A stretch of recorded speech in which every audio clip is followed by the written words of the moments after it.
Student, मैं आशा करता हूँ आप लोगों को कि थर्ड सेम का एग्ज़ाम अच्छा से ही गया होगा। जो अच्छे स्टूडेंट होंगे वो अच्छा मार्क्स भी लाएंगे। तो आज के लिए सेकेंड डियर हम फोर्थ सेम सिलेबस के बारे में जानेंगे। कौन कौन सा सब्जेक्ट हमें पढ़ने हैं, कौन कौन से सब्जेक्ट का कौन से राइटर का बुक यूज करें ताकि परफेक्ट आए। मार्केट में बहुत सारा बुक अवेलेबल है, कोई भी प्रकाशन का पढ़ लेने से नहीं होता है। उसमें कितना करेक्ट है कितना इनकरेक्ट है इसके बारे में हमें जानना चाहिए, और कितने एग्जाम में आते हैं जो हमें आगे भी सुविधा हो सके, मतलब स्टडी करने में। सो डियर, आप लोगों को इस चैनल पे डिप्लोमा विद सोनू के चैनल पे प्रेम मिश्रा के द्वारा आप लोगों को सिलेबस का इंट्रो कराया जाएगा। सबसे पहले हम जानेंगे प्रैक्टिकल के बारे में। प्रैक्टिकल में कौन कौन से सब्जेक्ट, टोटल सब्जेक्ट कितने हमें पढ़ने होंगे, कितना मार्क्स के होते हैं, इंटरनल मार्क्स कितने होते हैं, ये मार्क्स किसके हाथ में होते हैं, इस सब के बारे में हम जानेंगे। तो चलिए सबसे पहले हम देखते हैं advance surveying lab. Advance surveying lab के अंतर्गत डियर हम लैब यानी एडवांस सर्वेइंग के बारे में जानेंगे। लैब में हमें क्या करने होंगे क्या नहीं करने होंगे, सो गाइस इसके बारे में जानेंगे, जो कि आपके 30 यानी कि 30 मार्क्स के होते हैं, जो आपके इस मार्क्स कॉलेज के हाथ में रहते हैं। यानी आप इसमें आप कॉलेज के ऊपर है आपका कितना नंबर देती है। सो नेक्स्ट आपका सिलेबस है माउस, बोले तो mechanics of structure. Mechanics of structure, अब स्ट्रक्चर के नाम से ही क्लियर होता है डियर कि हमें क्या करने होंगे। हम ब्रांच सिविल से बिलोंग करते हैं, और मैकेनिक्स ऑफ स्ट्रक्चर यानी स्ट्रक्चर से मतलब है कि स्टील का स्ट्रक्चर खड़ा करना। अब किस चीज़ का स्ट्रक्चर, तो स्टील का। क्या करना स्टील में क्या नहीं करना, यानी स्ट्रक्चर कैसे तैयार करें ना करें, इसके अंतर्गत माउस के अंतर्गत जानेंगे। यह जो पेपर है डियर आपका न्यूमेरिकल पेपर है, और ये जो पेपर है आपका वो फुल्ली न्यूमेरिकल है। और इस पेपर को जो बंदे अच्छे से स्टडी कर लेते हैं उनके लिए आगे टॉस भी क्लियर हो जाता है। टॉस भी क्लियर होता है यानी theory of structure. So guys अगला जो है आपका वह है जियो टेक्निकल लैब। जियो टेक्निकल लैब कहने का मतलब होता है डियर कि सॉइल के बारे में हमें जानना है। सॉइल कौन सा, सॉइल में कौन सा स्ट्रक्चर दे, कौन सा सॉइल में कितना एडवांटेज है कितना डिसएडवांटेज है, किस सॉइल का स्ट्रक्चर कितना दिन तक चल सकता है, कितना ईयर्स चल सकते हैं, इसके बारे में हम जानेंगे इस जियो टेक्निकल लैब के अंतर्गत। सो नेक्स्ट जो आपका सब्जेक्ट है वह है हाइड्रोलिक्स। हाइड्रोलिक्स लैब के अंतर्गत हम जानेंगे आपको किस चीज़ के बारे में, तो लैब है तो टेस्ट करेंगे। किस चीज़ का टेस्ट करेंगे, तो वाटर का। वाटर मतलब आप ग्रेविटी डैम बनाए हैं, वाटर में कितना फोर्स रेजिस्ट कर रहा है, कितना फोर्स उस पर दबाव पड़ रहा है, इस सब के बारे में जानेंगे हम हाइड्रोलिक्स लैब के अंतर्गत। तो ये सब जो रहते हैं डियर आपका 13 यानी कि टोटल 30 देखिए टोटल बोले तो 30 नंबर का एक 30 मार्क्स का एक 30 यानी कि 30 गुणे 4 अगर करते हैं तो 120 मार्क्स का आपका होता है। 120 मार्क्स ये इंटरनल उसमें जो कॉलेज के हाथ में होते हैं। सो गाइस आपको अब रहे 70 मार्क्स 70 मार्क्स का, तो वो हम जानेंगे थ्योरी पेपर के अंतर्गत कौन कौन से पढ़ने में है थ्योरी, और उस थ्योरी के पेपर यानी सब्जेक्ट के अंतर्गत कितना टॉपिक को गेन करने हैं, कौन सा टॉपिक इम्पोर्टेंट है, ये सब के बारे में हम जस्ट जानेंगे कुछ मिनट में। सो गाइस आप लोग को फोर्थ सेम का सिलेबस इस वीडियो के डिस्क्रिप्शन में लिंक दिया रहेगा, वहाँ से आप लोग डाउनलोड कर सकते हैं। चलिए आगे हम चलते हैं। थ्योरी में कौन कौन से सब्जेक्ट में कौन कौन सा टॉपिक का हमें गेन करने हैं, और वो टॉपिक कितना मार्क्स के पूछ जाते हैं एग्जाम ऑफ व्यू से, और कॉम्पिटिटिव ऑफ व्यू से कितना इम्पोर्टेंट है उसके बारे में जानेंगे। तो सबसे पहले हम जानते हैं एडवांस सर्वेइंग के बारे में। एडवांस सर्वेइंग का ज़्यादातर बुक NN बसक का आप लीजिएगा, क्योंकि NN बसक में बहुत सारे कैरेक्टर दिए हुए हैं, और इसके साथ साथ एग्जाम के साथ साथ तो कॉम्पिटिटिव के लिए भी है, बहुत ही फायदेमंद है आप लोग के लिए, जो आप कहीं से भी आप परचेज कर सकते हैं, बुक सेल शॉप से, या आप ऑनलाइन भी परचेज कर सकते हैं। अब एडवांस सर्वेइंग के अंतर्गत हमें total of unit number of unit 6 पढ़ने हैं। टोटल नंबर ऑफ यूनिट कितने पढ़ने हैं, 6 नंबर ऑफ यूनिट पढ़ने हैं। और 6 नंबर्स ऑफ यूनिट के अंतर्गत आपका सबसे ज़्यादा नंबर्स का जो है वह है थियोडिलाइट सर्वे। थियोडिलाइट सर्वे आपका 20 मार्क्स का होता है, जो आप लोगों के सबसे ज़्यादा मार्क्स का यही है। सबसे पहला यूनिट में हम पढ़ेंगे dear plane table survey. Plane table survey क्या है इसके बारे में हम जानेंगे।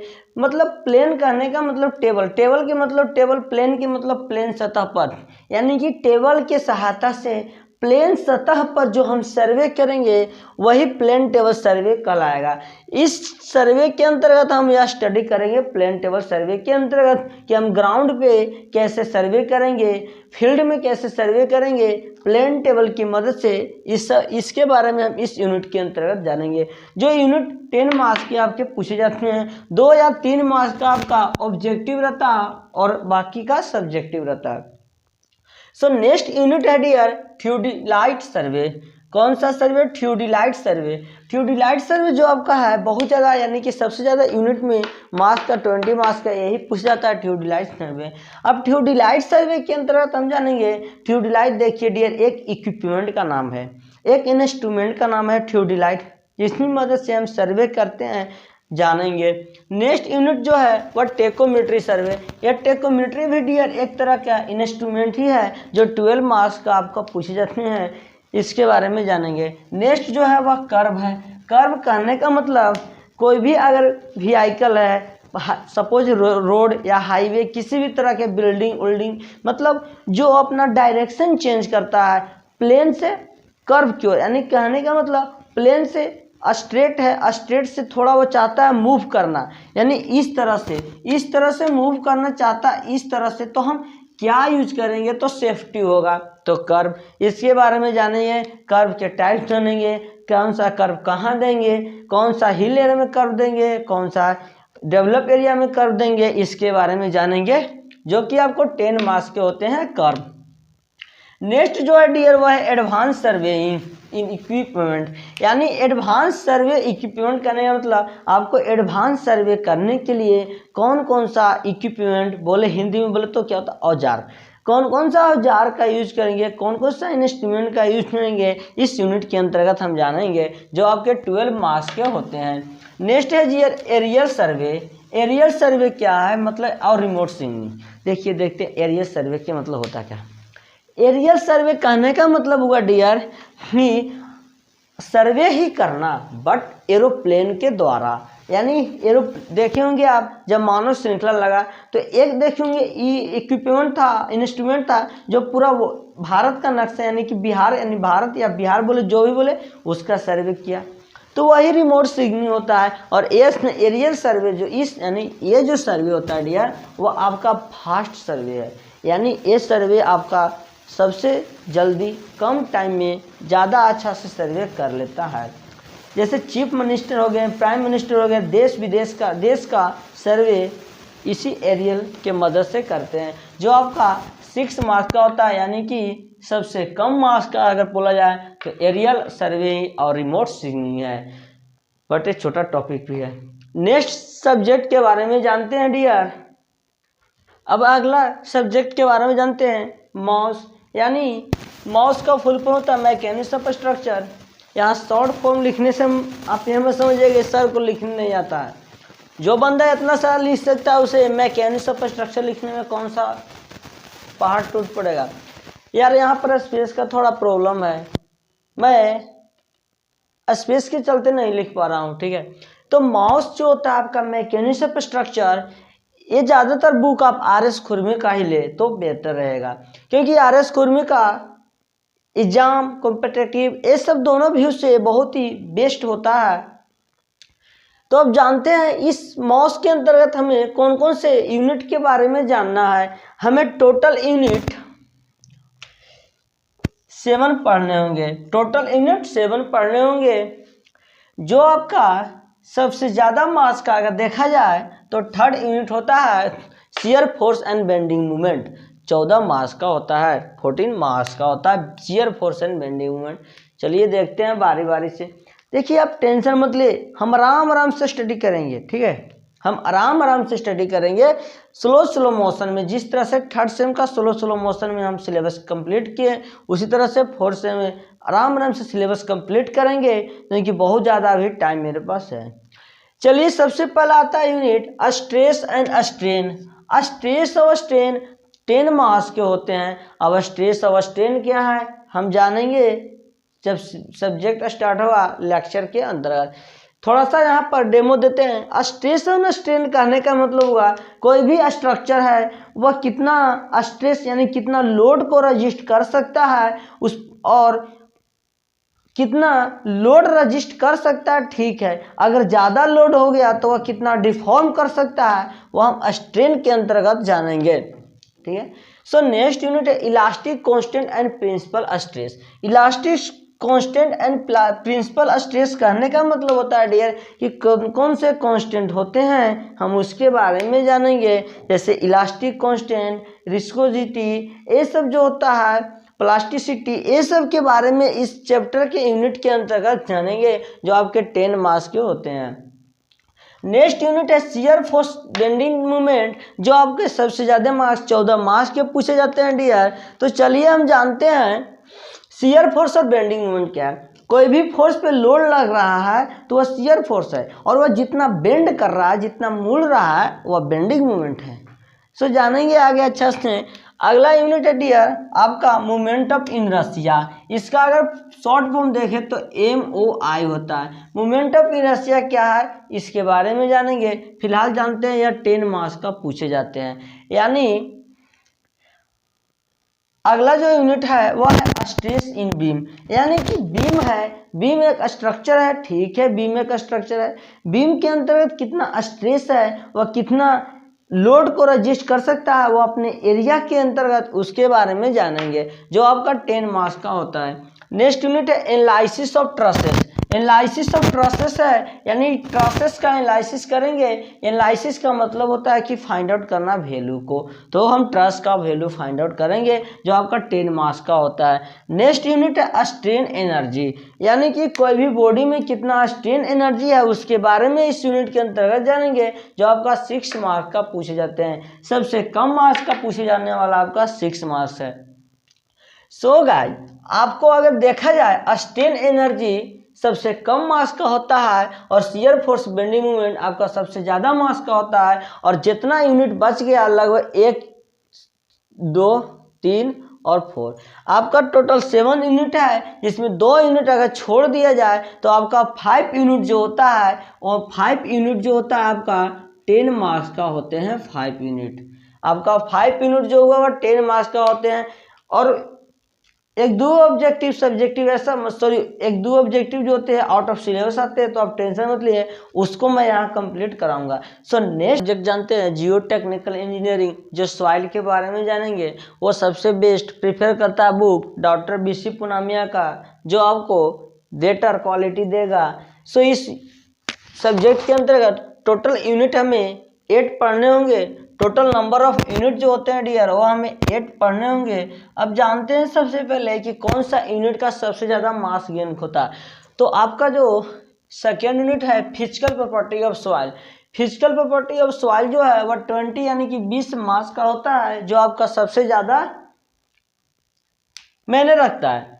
अब सबसे लो यानी सबसे कम मार्क्स का आने वाला यूनिट है, फर्स्ट यूनिट है ओवरव्यू जियो टेक्निकल इंजीनियरिंग, जो आपका 2 मार्क्स का है। अब मार्क्स के क्लियर होता है कि ऑब्जेक्टिव और व्यू से क्लियर है। सो जानते हैं ओवरव्यू जियो टेक्निकल इंजीनियरिंग के अंतर्गत हम जानेंगे जियो टेक्निकल का डिफिनेशन जानेंगे, जियो टेक्निकल क्या है क्या नहीं है, ये सब इंट्रोडक्शन के बारे में जानेंगे, जो आपका 2 मार्क्स का होता है। अगला यूनिट में दिया हुआ है physical property of soil. Soil का फिजिकल प्रॉपर्टी जानेंगे। सॉइल डिस्टर्ब होगा तो फिजिकल के कारण कैसे डिस्टर्ब होगा, फिजिकल बोले तो नेचुरल के कारण कैसे सॉइल डिस्टर्ब होगा, उस सॉइल में कौन सा स्ट्रक्चर पड़ेगा, ये सब के बारे में हम जानेंगे फिजिकल प्रॉपर्टी ऑफ सॉइल में, जो आपका 20 मार्क्स का होता है। नेक्स्ट जो यूनिट है वह probability of soil and seepage analysis. Analysis के मतलब होता है फाइंड आउट करना। इसमें हम फाइंड आउट करेंगे कि सॉइल मेरा कितना वाटर को लॉस कर सकता है, वाटर को मतलब अपने ऑब्जर्व कर सकता है, वाटर कितना पास कर सकता है, कितना पास नहीं कर सकता है। इस यूनिट के अंतर्गत जानेंगे 10 मार्क्स का जो पूछता है। नेक्स्ट अपना है shear strength of soil. Soil के पास शियर स्ट्रेंथ करने मतलब लोड का रजिस्ट करने की कैपेसिटी कितना है सॉइल के पास, इस यूनिट के अंतर्गत हम जानेंगे, जो कि आपके 8 मार्क्स का पूछे जाते हैं। नेक्स्ट यूनिट है bearing capacity of soil. Soil के पास लोड बियर करने की कैपेसिटी कितना है, इसके बारे में जानेंगे हम बियरिंग कैपेसिटी ऑफ सॉइल में, जो आपका 8 मार्क्स का ये भी पूछे जाते हैं। नेक्स्ट जो यूनिट है डियर वह है compaction of soil and stabilization. Compaction of soil करने का मतलब होता है कि सॉइल को कितना कॉम्पैक्ट करे कि उसका वार्ड, देखो ये सॉइल एक ऐसा पार्टिकल है जिसमें बहुत सारा वार्ड्स रहते हैं। देखिए सपोज यहाँ फिगर इस तरह से सॉइल में वार्ड्स रहते हैं, इस सॉइल को कितना कॉम्पैक्ट करे, अब किस मशीन से करेंगे वो बारे में जानेंगे, कितना कॉम्पैक्ट करे ताकि सॉइल जो होगा उसकी प्रॉपर्टी इंक्रीज हो जाए, यानी कि लो स्ट्रेंथ रजिस्ट करने की कैपेसिटी होगा, हाई कैसे होगा, ये सब के बारे में जानेंगे इस यूनिट के अंतर्गत, जो आपका 14 यानी 14 मार्क्स के पूछे जाते हैं। नेक्स्ट है साइट इन्वेस्टिगेशन एंड सब सॉइल एक्सप्लोरेशन। साइट इन्वेस्टिगेशन का मतलब किसी भी साइट में किसी भी फील्ड में हमें स्ट्रक्चर बनाना है तो सबसे पहले हम सॉइल का टेस्ट करेंगे, वो सब के बारे में जानेंगे इस यूनिट के अंतर्गत, जो आपका 14 मार्क्स के पूछे जाते हैं, सॉरी 8 मार्क्स के पूछे जाते हैं। यानी आपका जो यूनिट नंबर 7 है वह 8 मार्क्स के पूछ जाते हैं, साइट इन्वेस्टिगेशन एंड सब स्टेबलाइजेशन। अगला जो है डियर लिक्विफेशन है। लिक्विफेशन कहने का मतलब इसमें हम वाटर में कौन कौन सॉइल में कौन कौन सा वाटर यानी कि लिक्विड यानी एजेंट को मिलाएं ताकि उसका स्ट्रेंथ डेवलप करे, इस यूनिट के अंतर्गत जानेंगे, जो कि आपके 6 मार्क्स के होते हैं। यानी इस तरह से आपका टोटल इस यूनिट यानी टोटल ये सब्जेक्ट 70 मार्क्स के होते हैं, 70 मार्क्स के होते हैं। सो डियर अगला सब्जेक्ट के बारे में जानते हैं। आपका अभी तक हो चुका है 3, कौन कौन, एडवांस सर्वे, माउस और जियो। अगला जो देखेंगे वो देखते हैं। अगला जो सिलेबस है यानी अगला जो सब्जेक्ट है ट्रांसपोर्टेशन इंजीनियरिंग। जब अगर आप बुक खरीदना परचेज करना चाहते होंगे तो आपका एसएस सेना का बुक अच्छा बेटर क्वालिटी देता है। सो इसके अंतर्गत सबसे कम यूनिट स्टडी करने होंगे डियर आपको, जो नंबर ऑफ यूनिट है 4, जिसमें 2 यूनिट जो है वह सेम मार्क्स के होते हैं, 26 मार्क्स के होते हैं, सेकेंड यूनिट और थर्ड यूनिट। सेकेंड यूनिट में रेलवे इंजीनियरिंग और थर्ड में ब्रिज इंजीनियरिंग, ये सब में 26 हैं, समझ ही रहे होंगे, तो दोनों बेटर है, यानी कि दोनों मार्क्स गेन करने के सबसे अच्छे यूनिट है। फर्स्ट यूनिट के अंतर्गत हमें जानना है overview of technical engineering, sorry transportation engineering. Overview of transportation engineering, TE form होता है यहाँ, ट्रांसपोर्टेशन इंजीनियरिंग हो जाएगा, टीई फॉर्म हो जाएगा ट्रांसपोर्टेशन इंजीनियरिंग। फर्स्ट यूनिट है ओवरव्यू ऑफ ट्रांसपोर्टेशन इंजीनियरिंग, जो आपके 4 मार्क्स के हैं। सेकेंड यूनिट जो है रेलवे इंजीनियरिंग, जो आपका 26 मार्क्स के होंगे। फर्स्ट यूनिट में तो हम जानेंगे ट्रांसपोर्टेशन के डिफिनेशन यानी इंट्रो हम इसमें करेंगे। सेकेंड यूनिट में रेलवे के बारे में पूरा डिटेल जानेंगे, और थर्ड यूनिट में ब्रिज इंजीनियरिंग में ब्रिज के बारे में पूरा डिटेल जानेंगे। हिली टाइप में कौन सा ब्रिज दे, डेवलप एरिया में कौन सा ब्रिज दे, ये सब के बारे में जो थर्ड यूनिट में हम जानेंगे। 26 मार्क्स का जो होता है। लास्ट यूनिट है टनल इंजीनियरिंग। टनल करने का मतलब बोले तो आपके भाषा में अंडरग्राउंड में जो रोड का कंस्ट्रक्शन होता है, जैसे मेट्रो, पटना मेट्रो में जस्ट काम लगने वाला है, वैसे वैसे हम रोड के डेवलप करेंगे टनल इंजीनियरिंग के अंतर्गत, जो आपके 14 मार्क्स यानी कि 14 मार्क्स के होते हैं। लास्ट जो आपका बच गया है उसके बारे में जानते हैं, हाइड्रोलिक्स के बारे में। लास्ट सब्जेक्ट है आपका हाइड्रोलिक्स, जो आपका बुक प्रिफेयर करता है आरएस खुरमी का, सबसे ज़्यादा बुक प्रिफेयर आरएस खुरमी का ही यानी बेटर क्वालिटी देता है। इसमें इस सब्जेक्ट के अंतर्गत आपको नंबर ऑफ यूनिट 8 पढ़ने होंगे, नंबर ऑफ यूनिट 8 टोटल पढ़ने होंगे। अब जानते हैं कौन सा यूनिट सबसे ज़्यादा मार्क्स हमें देता है। तो सबसे ज़्यादा यूनिट मार्क्स देने वाला है वह है 6 number. Flow through open channel, यानी फ्लो कराना है ओपन चैनल के थ्रू, जस्ट डिस्कस करेंगे। सबसे कम मार्क्स देने वाला है 2 यूनिट, यूनिट फर्स्ट और यूनिट लास्ट। यूनिट फर्स्ट और यूनिट लास्ट। यूनिट फर्स्ट में प्रॉपर्टी ऑफ फ्लूइड, फ्लूइड के प्रॉपर्टी के बारे में जानेंगे जो आपका 6 मार्क्स का है। अब यूनिट लास्ट है वह है हाइड्रोलिक मशीन, 6 मार्क्स का, यानी हाइड्रोलिक मशीन यानी वाटर मशीन के बारे में इसमें जानेंगे। चलिए सबसे पहले जानते हैं प्रॉपर्टी ऑफ फ्लूइड। इसके अंतर्गत हम जानेंगे फ्लूइड के एडवांटेज, डिसएडवांटेज, फ्लूइड क्या है, फ्लूइड क्या नहीं है, इसके बारे में जानेंगे जो कि 6 मार्क्स का होता है। अगला यूनिट है हाइड्रोलिक प्रेशर। हाइड्रोलिक प्रेशर कहने का मतलब कोई भी वाटर में स्ट्रक्चर को बनाए हैं वह वाटर कितना उस पर प्रेशर डाल रहा है, इसके बारे में हम जानेंगे सेकेंड यूनिट में, जो आपका 10 मार्क्स के होते हैं। अगला यूनिट है measurement of liquid pressure in pipe. Pipe में लिक्विड जो फ्लो कर रहा है डियर, उसका कितना प्रेशर से वो फ्लो कर रहा है, उस प्रेशर को मेजरमेंट करेंगे इस यूनिट के अंतर्गत, जो कि आपके 6 मार्क्स के होते हैं।